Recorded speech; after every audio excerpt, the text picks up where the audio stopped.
40 জনের অধিক আহত শিক্ষার্থী এখানে ভর্তি হয়েছে, যাদের মধ্যে 4 থেকে 5 জনের অবস্থা, হাসনাত আবদুল্লাহ সহ 4 থেকে 5 জনের অবস্থা ক্রিটিক্যাল, এবং অনেকেরই মেজর ইনজুরি হয়েছে, ফ্র্যাকচার হয়েছে এবং মাথায় আঘাত পেয়েছে অনেক শিক্ষার্থী। এবং আজকের এই ঘটনাটি সম্পূর্ণ পরিকল্পিতভাবে করা হয়েছে একটা অরাজক পরিস্থিতি তৈরি করার জন্য, এবং শিক্ষার্থীরা পুনরায় এই অভ্যুত্থান এবং অভ্যুত্থানের স্পিরিটকে কিন্তু ধারণ করে এই অরাজকতা এবং ষড়যন্ত্রকে রুখে দিয়েছে। যারা এর সাথে জড়িত ছিল, যারা এই হামলা করেছে, যারা এই পরিকল্পনার অংশীদার, তাদের সকলকে দ্রুত সময়ের মধ্যে গ্রেফতার করে বিচারের আওতায় আনা হবে। মানে তাদেরকে চিহ্নিত করা গেছে কিনা, বা কারা, বা তাদের উদ্দেশ্যটা কি ছিল? তাদেরকে চিহ্নিত করা হয়েছে।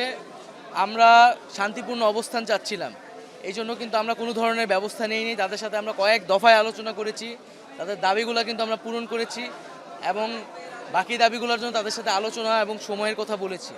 এবং তাদের যারা মূল সমন্বয়ক ছিলেন, 19 জন সমন্বয়ক, তারা কিন্তু আমাদের সাথে এগ্রি করেছিলেন, এবং তারা কিন্তু পুরো ঘটনার সময় আমাদের সাথেই ভিতরে ছিলেন।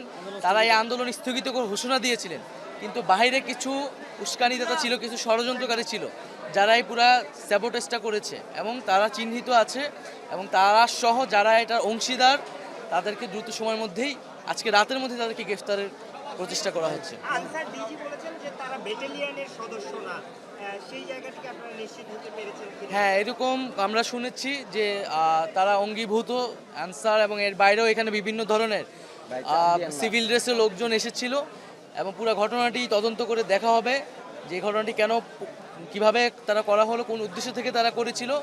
এবং আমরা দেখছি যে শুধু এই ঘটনা নিয়ে নয়, গত কয়েকদিন ধরেই এই আন্দোলনের নামে, দাবি দেওয়ার নামে কিন্তু সচিবালয় এবং প্রধান উপদেষ্টা যে বাসভবন যমুনার সামনে অবস্থান কর্মসূচি অনেকেই পালন করছে।